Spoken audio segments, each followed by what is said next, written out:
Hey everyone, I'm working to hit 1,000 subscribers and I need your help to get there. If you enjoy this content, please hit that subscribe button right now. There's a list going around right now identifying the 5 NFL offenses most poised to break out in 2026. And honestly, once you actually dig into the details behind each one, the conclusion becomes almost impossible to argue with. The Denver Broncos aren't just on that list. They should be sitting at the very top of it, and by the time we walk through the full comparison, I think you're going to agree with me.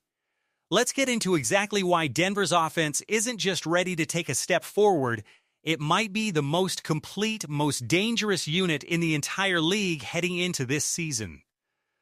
The 5 teams identified as breakout candidates are the Jacksonville Jaguars, the Denver Broncos, the Houston Texans, the Los Angeles Chargers, and the New Orleans Saints.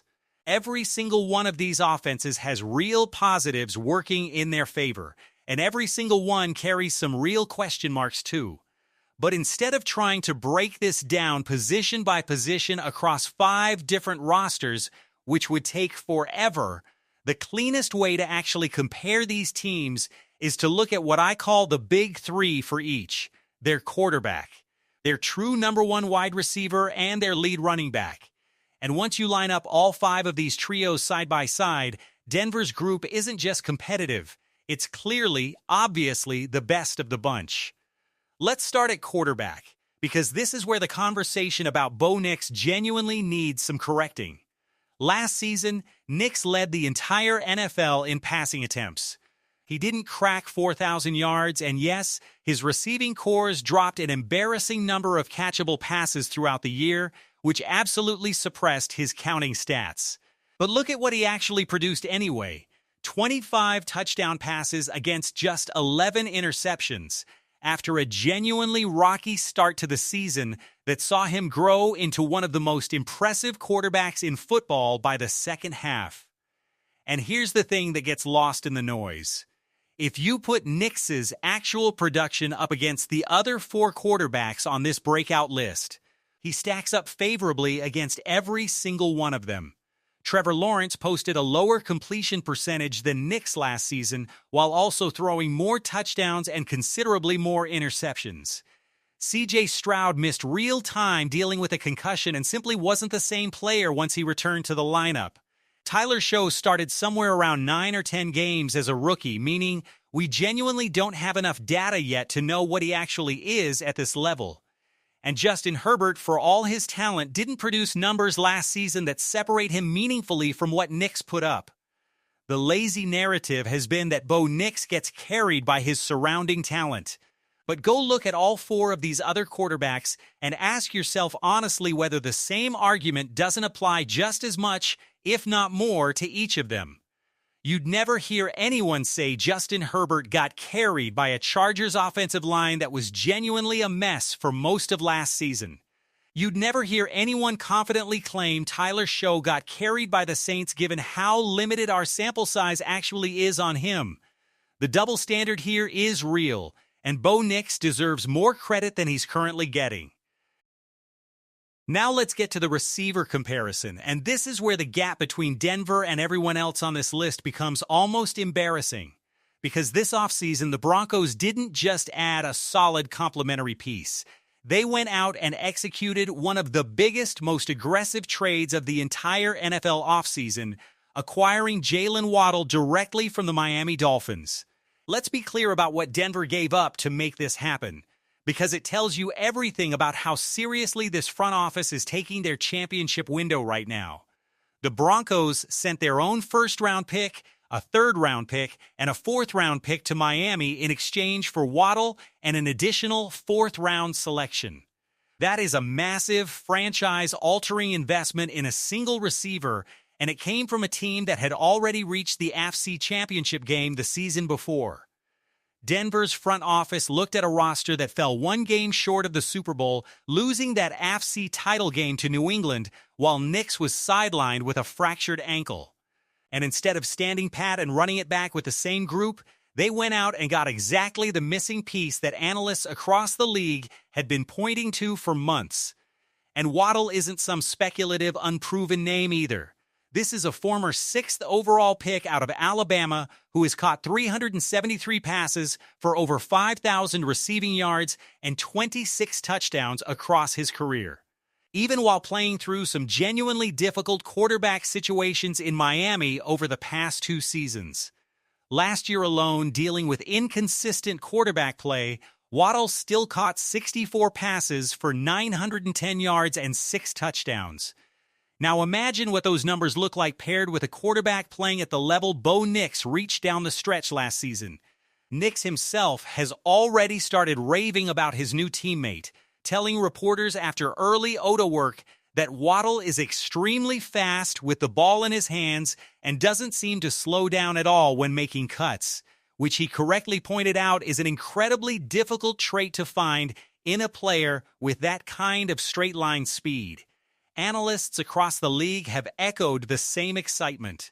Waddle's combination of blazing speed and legitimate run-after-catch ability gives Denver exactly the explosive downfield element that was missing from this offense last season, when drops and a lack of consistent separation at receiver limited what Nix could do through the air.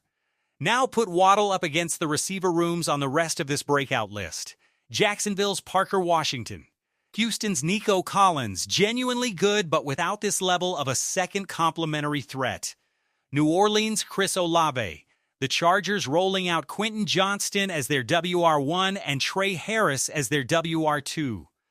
None of those receiver rooms carry the same combination of proven star power and fresh, disruptive speed that Denver just added to its offense in a single trade. And then there's the running back room, which honestly might be the single most lopsided comparison on this entire list.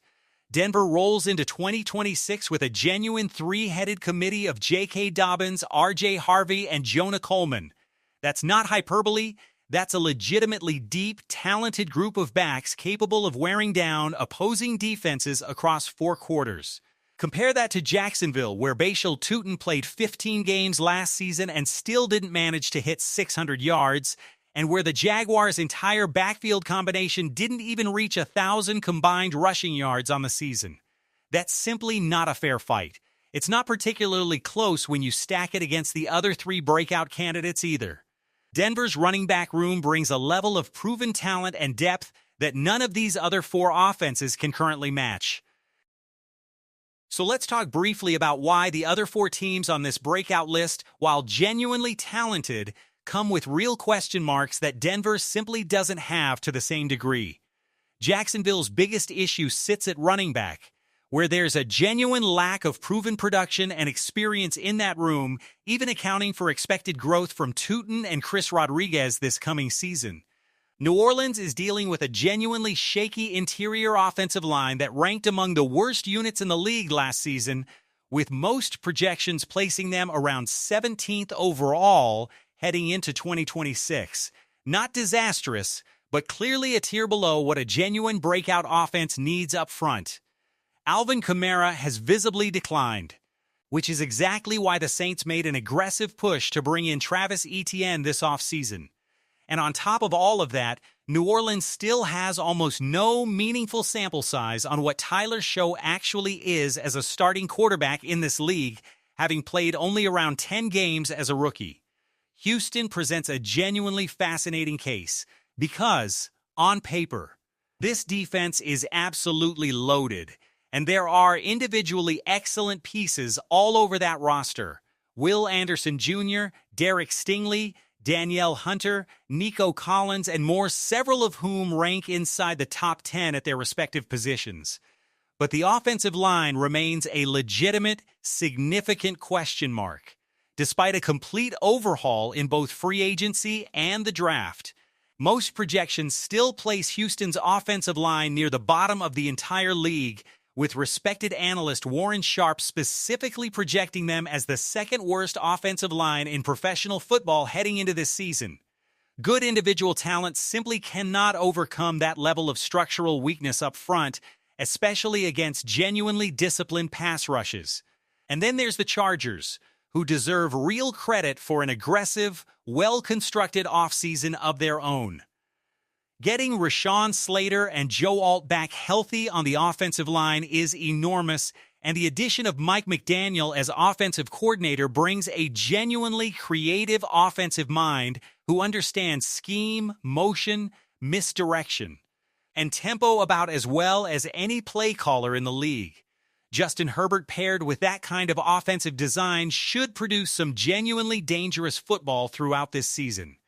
But even accounting for all of that, the weapons simply aren't at the same level as what Denver is bringing to the field.